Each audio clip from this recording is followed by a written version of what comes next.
So, today we are going to study the bipolar junction transistor. A bipolar junction transistor consists of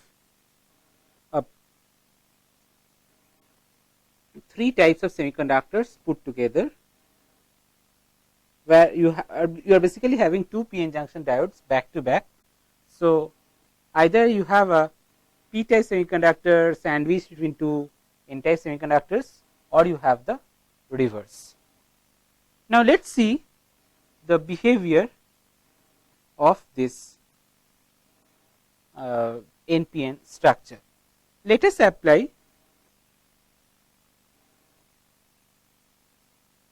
some the forward bias across this PN junction and reverse bias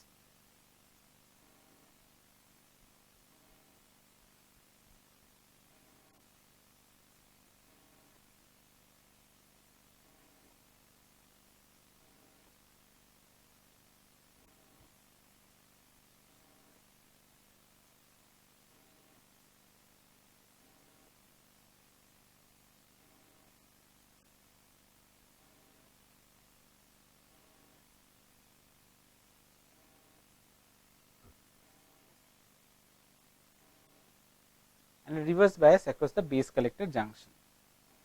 So, this forward bias across the emitter base junction leads to the formation of a very thin depletion region across the emitter base junction and a thick depletion region across the base collector junction.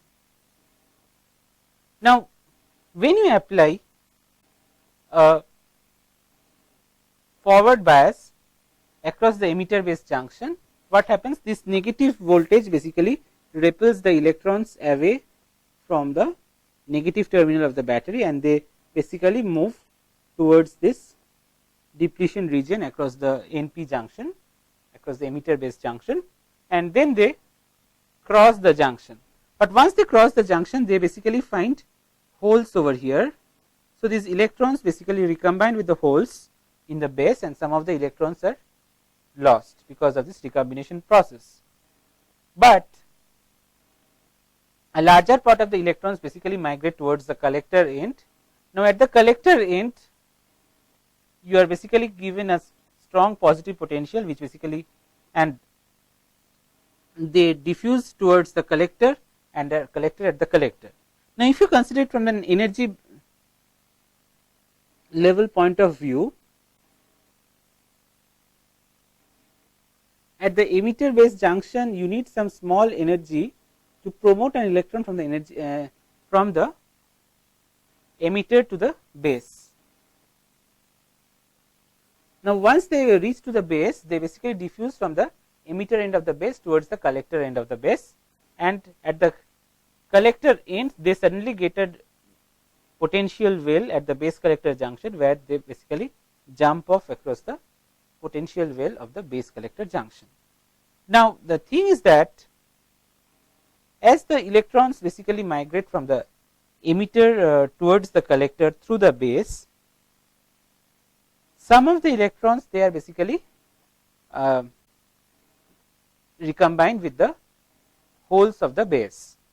Now, this recombination is basically a random process, and because of this recombination, a small feeble current is changed at the base, that is called the base current. But since the base current is entirely due to the recombination process, so this base current is basically a very noisy and random in its nature.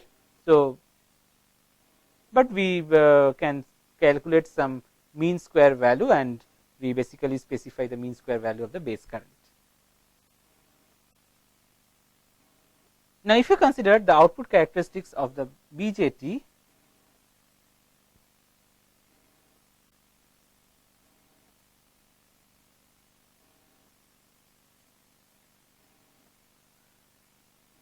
you are basically having three regions. This is basically the collector current IC, this is VCE. So, along the VCE axis, you are basically having IC equal to 0, that basically corresponds to the cutoff region of the BJT. So, the cutoff region means you are giving a potential across the base emitter junction that is less than the that is less than the threshold voltage of this PN junction. So, there is no conduction in the BJT, and we say that the BJT is operating in the cutoff region. Above the cutoff voltage, you have a conduction, and it depends on which region you are conducting. So, this part is called the active region, in which you have a large conduction, and this part is called the saturation region. It seems a bit